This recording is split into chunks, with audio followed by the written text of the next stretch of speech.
Hello and welcome to this episode of Kaleidoscope, the podcast. Series 14, episode 2. Series 14 is going to be a standalone series about me and chemotherapy. My journey on chemotherapy, whatever you want to call it. Doing that for several reasons. And the first one is so that it's contained in one series. So that if you're not in the head space, heart space, soul space to listen, watch this series, you don't want to know anything about my journey on chemotherapy, you can scroll on by. And I love that you know yourself well enough that you have your boundaries and you're respecting your boundaries and you're moving on by. That's fantastic. I love you. Well done. For those of you that have stayed and want to follow this journey, thank you. Can't quite believe 402 people viewed series 4, episode 1. I was going to say 14. Maybe we'll get to series 14. Maybe that's a big. Anyway, I was mixing up my 1 and my 4s there. So why else am I doing it? Bar having it contained in one thing so other people can scroll on by. I want it in one. Well, I'm saying one place, but I'm going to do a written version as well. But I want it somewhere that my family, my friends, and I, please God, can come back to and watch at some stage later and go, gosh, we went through that. Do you remember that bit? Wow, that was rough. Oh, that was really funny. Or whatever. It's kind of a legacy type thing. I want to show up authentically, of course. I want to show up as me. I'm not one of those toxic positivity coaches.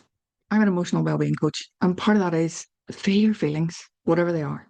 Sit with them. Find out what it is they're trying to tell you. And then work on that. Work on the trigger, not the symptom. I want to show you how I use my tools. What better way to teach you how to use the tools that I teach than telling you how I'm using them whilst going through this journey?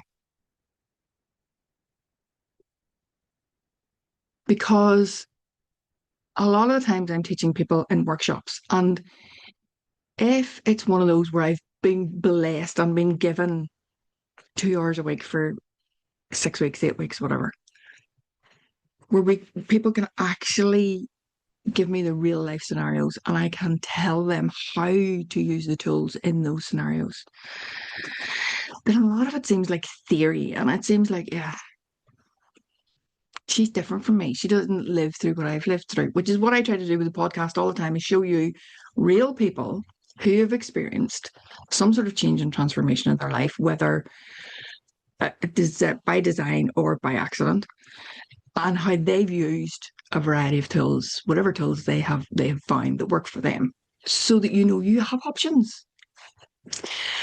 And that's why I teach in embraces. I teach all about stress so that you know what to expect in your body and so on and so forth, and you can recognize the symptoms earlier.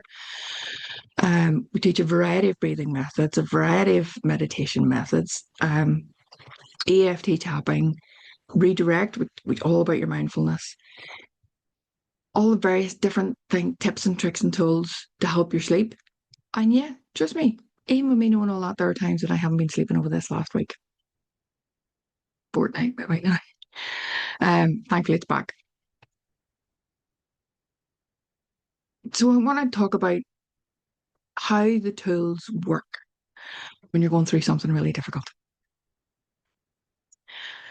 I will be talking about, in some episodes, it'll be bodily functions, how you're kind of no longer in charge of your own body.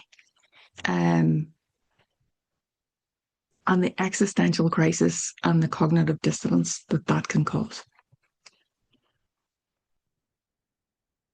So that's in a nutshell why I'm doing it um, as a standalone series four. I hope you find it helpful on some levels. I hope if you are about to go through chemotherapy or you've been through chemotherapy, you will recognize some of it and you will feel seen, that you will not feel quite so alone. And for anybody that's in that situation, there are oodles and oodles and oodles of resources out there.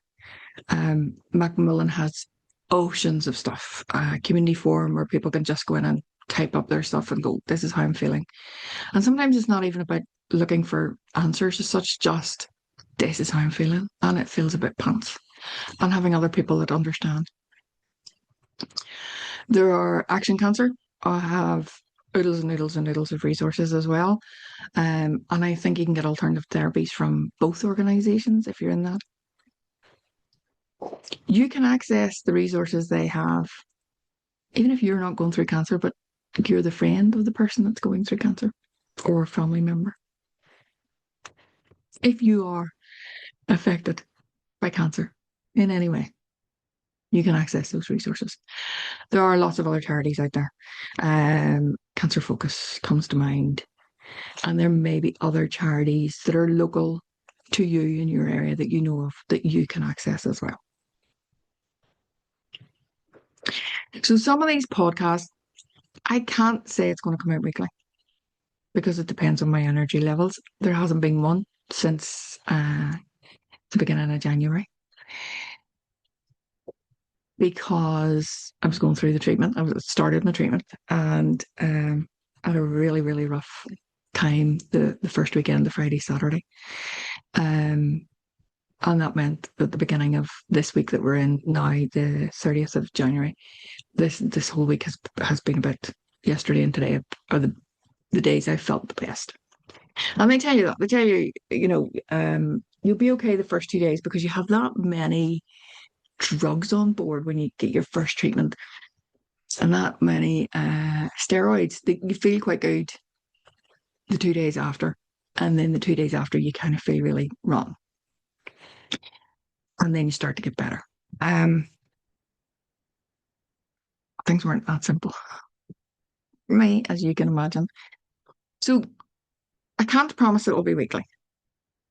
I can't promise each one will be very long because for me, this is a standalone one to say, this is why I'm doing this. I'm doing series four as a standalone series so that you can scroll on by. So my family, friends, and I have a legacy.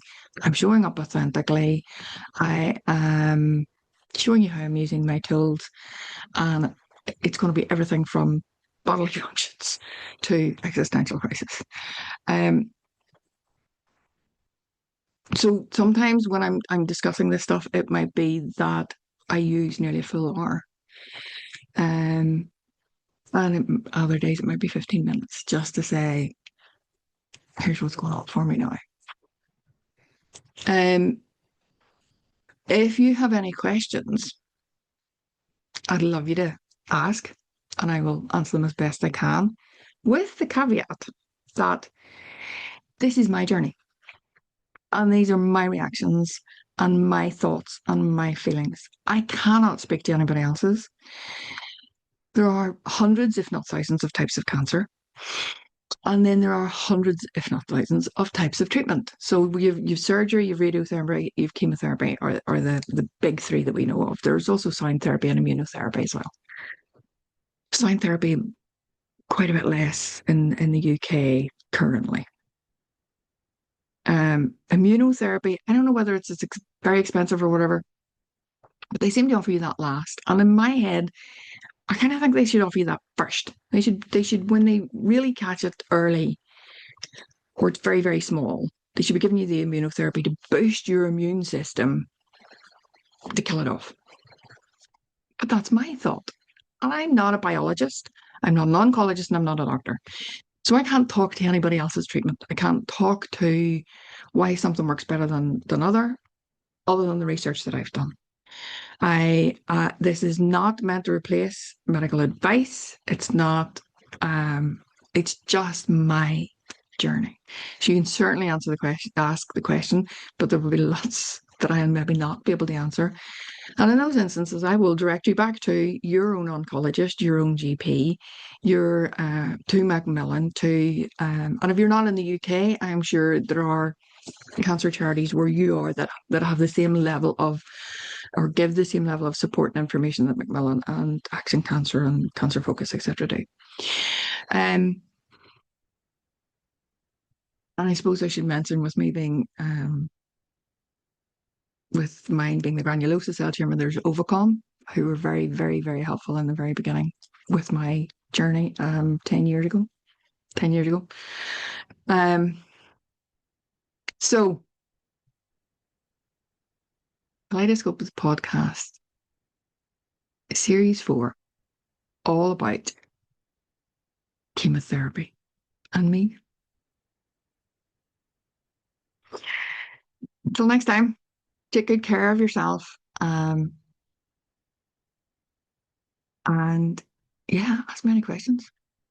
Because I can't, you could be sitting there thinking it, and Kenny, you could be sitting there thinking of it. And it only takes one brave enough to ask it. And the only stupid question is the unasked question. And if I don't feel like answering it, I won't. So please don't worry about it. Please don't think, oh, I can't ask that because she'll feel whatever. Don't assume what I feel. And if I don't feel like answering it, I won't. I'll maybe redirect you to someone who can answer it far better than me. Thank you so much to everybody. Like I say, 402 people watching one of my podcasts was mind blowing to me. I really sincerely hope that you get something from this little series, series 4. Take care.